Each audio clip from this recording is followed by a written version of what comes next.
కవిత మాట్లాడిన మాటలన్నిటికీ కూడా డైరెక్షన్ ఇచ్చింది రేవంత్ రెడ్డి అని చెప్పి పార్టీ ముఖ్య నేతలు కేసీఆర్ ముందుంచారట. కేసీఆర్ సమాధానం ఒక్కటే, కవిత గనక కాంగ్రెస్లో చేరి మంత్రి పదవి తీసుకుంటే అది మనకే లాభం అవుతుందని చెప్పి కేసీఆర్ అన్నారట. మా ప్రతినిధి మధు కూడా అలా సిద్ధంగా ఉన్నారు ఫోన్ లైన్లో. మధు, సో ఒక రకంగా మనం అనుకుంటే కవిత ఏ పార్టీ పెడుతుంది, ఎలా వెళ్తుంది అని పక్కన పెడితే సీనియర్ నాయకులంతా కేసీఆర్ దగ్గరికి వెళ్ళి రేవంత్ డైరెక్షన్లోనే కవిత పనిచేస్తోంది ఫస్ట్ పాయింట్, కాంగ్రెస్ పార్టీలో కవిత చేరబోతోంది సెకండ్, అండ్ మంత్రి పదవి కూడా రాబోతోంది థర్డ్ పాయింట్. ఇవన్నిటికీ కేసీఆర్ సమాధానం ఒకటే, మనకే లాభం జరుగుద్ది. ఎలా చూడాలి ఈ క్వశ్చన్ అండ్ ఆన్సర్ని, ఆ నేతల మధ్య జరిగిన చర్చల్ని ఎలా విశ్లేషించాలి? కవిత సస్పెన్షన్ తర్వాత సుదీర్ఘ భేటీ నిర్వహిస్తా ఉన్నారు. సస్పెన్షన్ కి ముందు, సస్పెన్షన్ తర్వాత కూడా జరగబోయేటువంటి పరిణామాలపైన బీఆర్ఎస్ ప్రెసిడెంట్ కేసీఆర్ కాబట్టి సీనియర్ల సలహాలు సూచనలు తీసుకుంటున్నట్టుగా తెలుస్తా ఉంది. దాంట్లో నిన్న భేటీ అయినటువంటి కీలక నాయకుల్లో కొద్ది మంది కవిత గురించి కేసీఆర్ కి కంప్లైంట్ చేసినట్టుగా తెలుస్తా ఉంది. దాంట్లో ప్రధానంగా కొద్దిమంది కవిత సస్పెన్షన్ వేటుకు కొద్దిమంది రీజన్ అయినట్టుగా తెలుస్తా ఉంది. అంటే ఇంకా కాస్త వేచి చూద్దామా, ఏం చేద్దాం అనేటువంటి దానికోసం పెట్టుకున్నటువంటి సమావేశంలో లేదు, ఖచ్చితంగా కవిత పైన వేటు వేయాల్సిందే అనేటువంటిది కొంతమంది సలహాలు సూచనలు చేయడంతోనే కేసీఆర్ నిర్ణయం తీసుకున్నట్టుగా తెలుస్తోంది. సొంత కూతురు అయినప్పటికీ కూడా గారాల పట్టైనా కూడా ఈ కఠిన నిర్ణయం తీసుకోవడం వెనుక బీఆర్ఎస్ తో ఉన్నటువంటి కొద్దిమంది సీనియర్ నాయకుల సంబంధించినటువంటి ఇన్వాల్వ్మెంట్, వారి సూచన మేరకే కవిత పైన ఇప్పుడు స్టెప్ తీసుకోకపోతే పార్టీకి ఇంకా నష్టం చేకూరుస్తుంది. ఇమీడియట్ గా ఇంకా మరికొద్ది మంది నోరు ఓపెన్ అయ్యే అవకాశం ఉంది, నోరు తెచ్చే అవకాశం ఉంటుంది, మిగతా వాళ్ళు కూడా పార్టీకి ధిక్కార స్వరం వినిపించే అవకాశం ఉంటుంది అనేటువంటి ఆయన కన్విన్స్ చేసి ఆమె పైన వేటు పడేలా చేశారనేటువంటి చర్చ కొనసాగుతుంది. దాంతో పాటు ఇప్పుడు జరగబోయే పరిణామాల పైన కూడా వాళ్ళు కేసీఆర్ కి సీనియర్ నాయకులుగా చెప్పుకున్నటువంటి వాళ్ళు వివరిస్తున్నట్టుగా తెలుస్తా ఉంది.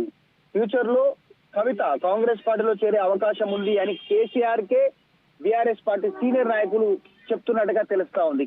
రేవంత్ రెడ్డి ఎలా చెప్తున్నారో కవిత అలా చేస్తుంది అనేటువంటిది డైరెక్ట్ గా మాజీ ముఖ్యమంత్రి బీఆర్ఎస్ ప్రెసిడెంట్ సొంత తండ్రి కేసీఆర్ కే కూతురు పైన ఈ నాయకులు చెప్పినట్టుగా తెలుస్తా ఉంది.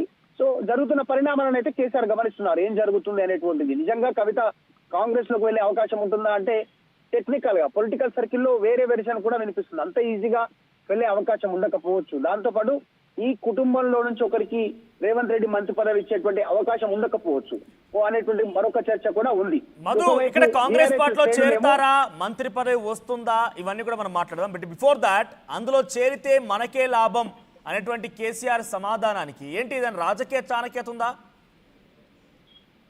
అంటే నాయకులు బీఆర్ఎస్ సంబంధించిన సీనియర్ నాయకులు చేసినటువంటి సూచన కారకంగా మేబీ ఆయన ఆన్సర్ ఇచ్చి ఉండొచ్చు. ఒకవేళ చేరితే మనకే లాభం అనేటువంటి విధంగా మాట్లాడి ఉండొచ్చేమో. కానీ ఇంకా ఉన్న ప్రస్తుత పరిస్థితుల దృష్ట్యా చూస్తే మాత్రం పోయే అవకాశాలు ఉన్నాయా? గతంలో నుంచి చర్చ జరుగుతున్నట్టుగా కవిత భుజాల పైన వేరే వాళ్ళు తుపాకీ పెట్టి పార్టీని టార్గెట్ చేస్తున్నారా? ఎందుకంటే నిన్న కూడా చట్టవర్తి రాథోడ్ మాట్లాడారు, గతంలో జగదీశ్వర్ రెడ్డి మాట్లాడారు. సో ఇలా నాయకులంతా కూడా కవిత భుజాల పైన వేరే వాళ్ళు తుపాకీ పెడుతున్నారు. మరి అట్లా తుపాకీ పెడితే కవిత సొంత పార్టీ పైన, సొంత తండ్రి పైన ఆమె ఎక్కుపెట్టేటువంటి అవకాశం కల్పిస్తారా?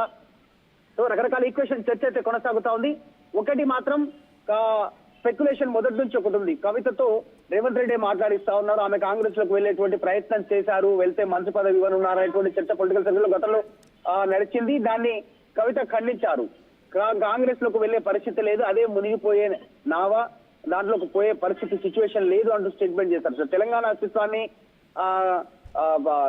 లేకుండా చేస్తానన్న పార్టీలోకి నేనెందుకు వెళ్తానంటూ స్టేట్మెంట్ గతంలో ఆమె క్లారిటీ ఇచ్చున్నారు. మీడియా సమావేశంలోనే వీడియో రూపంలోనే ఆమె గతంలో మాట్లాడారు.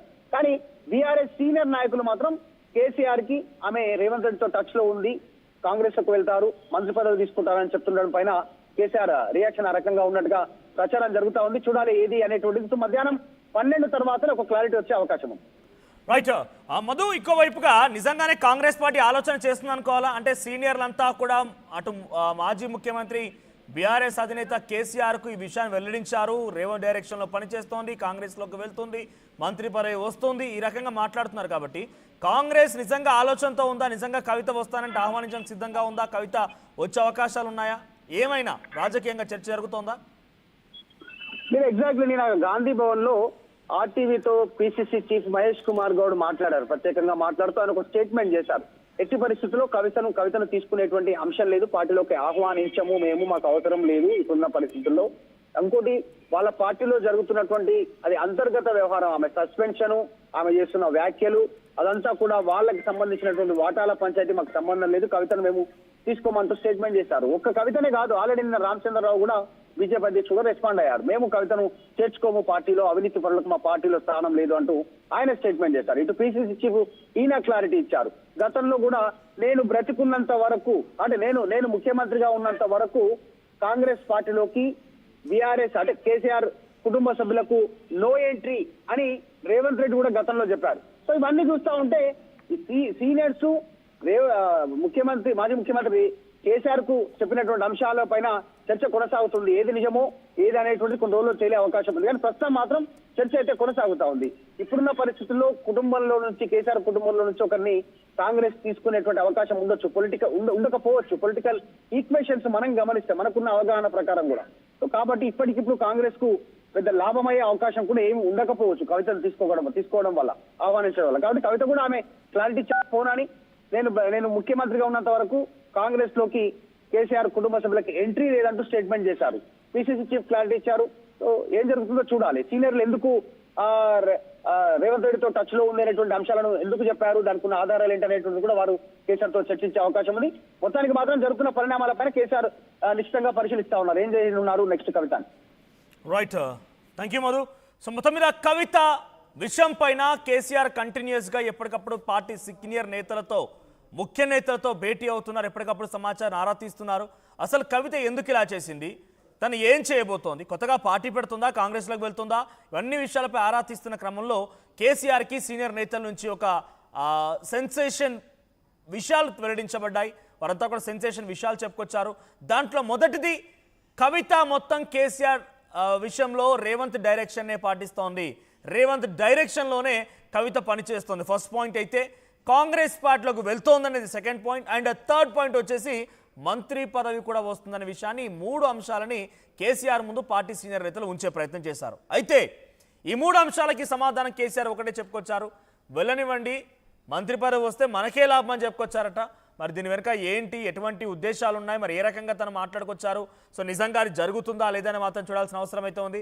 కానీ చాలామంది జాగృత నేతలు కానివ్వండి, కవితని చాలా దగ్గర నుంచి చూసినటువంటి బీఆర్ఎస్ పార్టీ, అప్పటి టీఆర్ఎస్ పార్టీ చాలా సీనియర్ నాయకులు, ఉద్యమకారులు చెప్తుంది ఒకటే, మొండి పట్టు.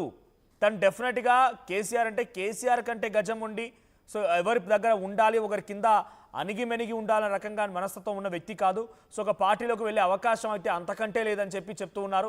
ఒక నిజంగానే తను అణిగిమెనిగి అలవాటు చేసుకొని నాకు రాజకీయ భవిష్యత్తు కావాలి, లేకుంటే కేసీఆర్ని, కేటీఆర్ని, హరీష్ రావుని రాజ్యసభ సభ్యుడిగా పనిచేసినటువంటి సంతోష్ రావుని ఎదిరించాలి, నిలబడాలి, ఇక్కడ ఒక సుస్థిరమైనటువంటి స్థానాన్ని ఏర్పరచుకోవాలి అనుకుంటే కనుక డెఫినెట్గా రాజకీయ పార్టీ అవసరమే అనుకుంటే